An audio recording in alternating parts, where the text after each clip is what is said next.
Hello guys, आपसे स्वागत है आपका अपना YouTube channel Hindi grammar concept channel पे। प्रीवियस क्लास में हमने बात किया था तत्पुरुष समास क्या है और उसको कैसे पहचानेंगे, क्या क्या ट्रिक था वो प्रीवियस क्लास में हमने बात कर लिया था। अगर आप वो वीडियो नहीं देखे तो जाके चैनल पर जाकर प्लेलिस्ट में जाकर देख सकते हैं। आज हम लोग सीखने वाले हैं बहुत ही इंपॉर्टेंट समास जिसका नाम है कर्मधारय समास। ये समास का तीसरा भेद है। पहला था अव्ययी भाव, दूसरा था तत्पुरुष और तीसरा है कर्मधारय समास। तो सबसे पहले देख लेते हैं कि कर्मधारय समास क्या है, आप परिभाषा क्या लिखोगे। तो हमने यहाँ पर दो परिभाषा लिखा है। जिस समासिक पद का पूर्व पद विशेषण एवं बाद वाला पद विशेष्य हो। बाद वाला पद विशेष्य, विशेष्य का मतलब होता है संज्ञा। विशेष्य का मतलब क्या समझेंगे, जिसकी विशेषता बताई जाए। तो यहाँ पर समझिए संज्ञा हम लोग कह सकते हैं, विशेष्य जिसकी विशेषता बताई जाए वो विशेष्य होता है। तो विशेषण एवं बाद वाला पद विशेष्य हो उसे कर्मधारय समास कहते हैं। क्योंकि विशेष्य में संज्ञा और सर्वनाम दोनों आता है, लेकिन हम लोग यहाँ पर इसमें सर्वनाम नहीं आने वाला है, सिर्फ संज्ञा आने वाला है। ठीक है, तो विशेष्य संज्ञा हो उसको हम लोग क्या बोलते हैं, कर्मधारय समास। पहला परिभाषा, जिस समासिक पद का पूर्व पद, यानी समासिक पद में दो पद होते हैं कि पूर्व पद और बाद पद, ये हम बता चुके हैं। तो अगर पूर्व पद विशेषण हो बाद वाला पद विशेष्य हो तो उसमें क्या बोलते हैं, कर्मधारय समास। इसका एग्जाम्पल हम अभी आपको समझाएंगे।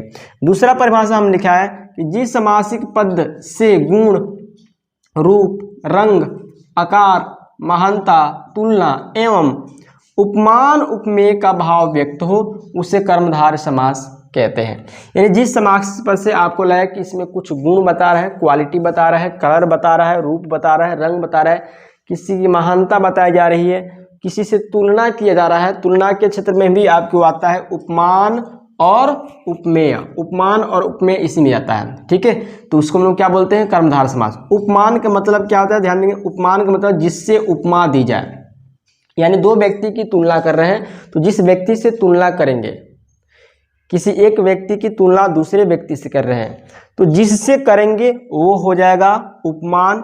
और उपमेय का मतलब जिसकी उपमा दी जाए, दो व्यक्ति में जिससे तुलना करेंगे वो हो जाएगा क्या, उपमान। और जिसकी तुलना करेंगे, जिससे कंपेयर करेंगे वो हो जाएगा उपमान। और जिसकी करेंगे वो हो जाएगा उपमेय। जिससे जिसकी याद रखेंगे ऐसे, जिससे जिसकी ऐसे याद कर लीजिए, जिससे जिसकी, जिससे तो उपमान और जिसकी तो उपमेय। ठीक है, चलिए अब हम लोग देखते हैं इसका एग्जाम्पल। एग्जाम्पल नंबर 1, जैसे हमने लिखा नील कमल, ऐसे आ जाएगा। बताइए कि नील कमल में कौन समास है। तो नील कमल, पहला शब्द नील, नील का मतलब होता है नीला, कमल मतलब कमल। तो पहला शब्द नीला क्या है, एडजेक्टिव है, विशेषण है, विशेषता बता रहा है। तो पूर्व पद क्या है, विशेषण हुआ, बाद वाला पद कमल संज्ञा है, नाम है। तो पूर्व पद विशेषण, बाद वाला पद विशेष्य हो तो उसमें भी आपको क्या आता है, कर्मधारय समास। इसका विग्रह करना है तो कहेंगे नील मतलब नीला, नीला है जो कमल, ऐसे विग्रह किया जाता है। दूसरा हमने लिखा है यहाँ पर गोल चेहरा, गोल चेहरा, चेहरा आकार, गोल चेहरा, गोल है जो चेहरा, विग्रह कर देंगे गोल है जो चेहरा, क्या है, गोल चेहरा। ये क्या है, विशेषण है, ये क्या है, विशेष्य है। कोई कहा लाल टोपी, लाल है जो टोपी, विग्रह करेंगे तो हो जाएगा लाल है जो टोपी। पहला पद क्या है, कलर बता रहा है, गुण बता रहा है, विशेषता बता रहा है। टोपी की आपकी क्या है, संज्ञा है। ठीक है, गुण, रूप, रंग, आप आकार। ठीक है, अब कोई व्यक्ति बता दिए कि महानता, महानता, चाहे पहले महात्मा,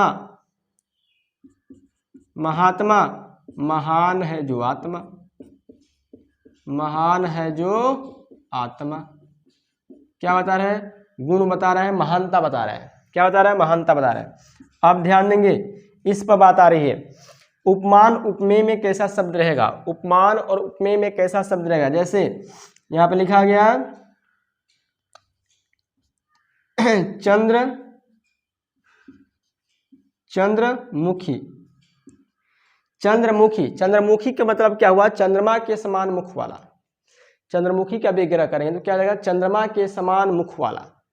चंद्रमा के समान मुख वाला। अब इसमें आपको तो ऐसे ही बजाना, चंद्रमा के समान मुख वाला, क्योंकि इसका विग्रह करने से ही पता चल रहा है कि भाई ये किसी से तुलना किया जा रहा है।